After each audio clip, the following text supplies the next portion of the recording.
Hello everyone, আজকে আমি আপনাদের সাথে একদম দোকানের মতো পাপড়ি চাটের রেসিপি শেয়ার করব। যার জন্য প্রথমে আমি এখানে কিছুটা তেঁতুল জলে ভিজিয়ে রেখে দিয়েছি আগে থেকে।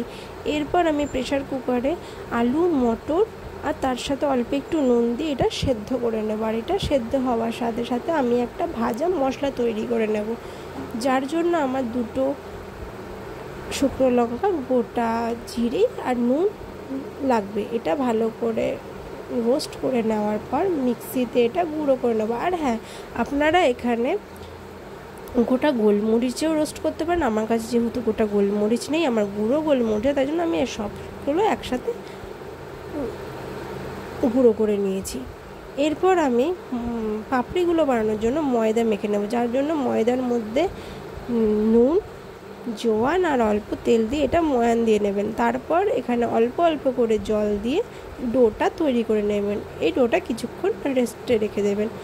এরপর আমি এখানে তেঁতুলের চাটনি বানিয়ে নেব, যার জন্য আমি তেঁতুলের থেকে এখানে দেখতেই পাচ্ছেন আমি বীজগুলোকে ভালো করে একদম বের করে নিয়েছি।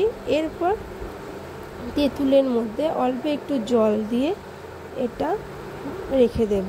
তারপর কড়াইয়ের মধ্যে তেল দিয়ে অল্প একটু হিং দিয়ে এরপর আমি তেঁতুলের ওই পিউরিটা দিয়ে দেব। এরপর ভালো করে নাড়াবো। এরপর এখানে একে একে চিনি, লঙ্কার গুঁড়ো, ভাজা মশলা যেটা তৈরি করে রাখলাম, বিট নুন আর চাট মশলা দিয়ে নেব। তারপর এটা ভালো করে নাড়িয়ে এটা একটা সুন্দর চাটনি তৈরি হয়েছে। আর এই চাটনিটা খুব টেস্টি হয়, খুব টেস্টি। এটা ফুচকার সাথে বা পাপড়ি চাটে দারুণ লাগে। এই চাটনিটা খুবই সুন্দর লাগে। এরপর এই চাটনিটা দেখতেই পাচ্ছেন খুব সুন্দর করে চাটনিটা বানানো হয়ে গেছে। এরপর এখানে দইয়ের যে লাগবে পেস্টটা সেটা তৈরি করে নেব।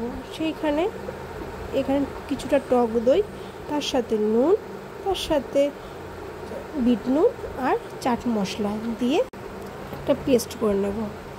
এরপর আমি এখানে আলুর চাট বানিয়ে নেব।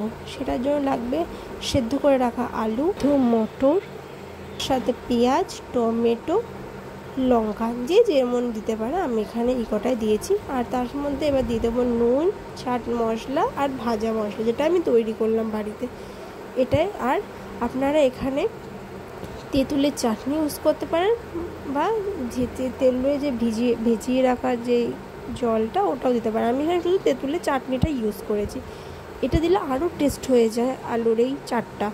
এই আলু চাটটা আপনারা দেখতে পাচ্ছেন তৈরি হয়ে গেল। এরপর লাস্ট যেটা পাপড়ি তৈরি করতে, এরপর পাপড়ির এরপর ডো থেকে লেচি কেটে নিলাম। এরপর ভালো করে এটা ছোট্ট করে বেলে নেব। এটা দেখতেই পাচ্ছেন এটা বেলা হচ্ছে। এটা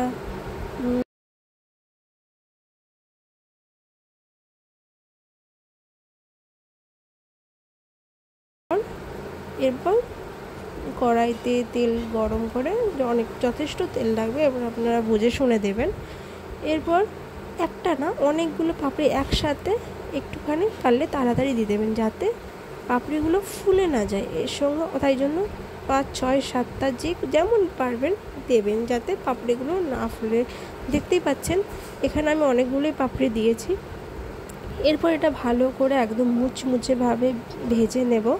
দেখতেই পাচ্ছেন কতটা মুচমুচে একদম হয়েছে। ব্যাস হয়ে গেল। এরপর আমাদের ডেকোরেশনের পালা লাস্ট, যার জন্য আমি এখানে পাপড়িগুলোকে অল্প একটু চাটনির মধ্যে ভিজিয়ে নিয়েছি, যেটা ডুবিয়ে নিয়ে দিয়েছি, যেটা দোকানে করে। এরপর আমি এখানে আলুর চাট দিয়ে দিলাম। এরপর তেঁতুলের চাটনি, ওই দইয়ের পেস্ট, তারপর ডেকোরেশনের জন্য ভুজিয়া, বাদাম আর কিশমিশ দিয়ে দিলাম। ব্যাস, তাহলেই তৈরি হয়ে যাবে একদম দোকানের মতো পাপড়ি চাট। আর এটা খেতেও খুব টেস্টি হয়।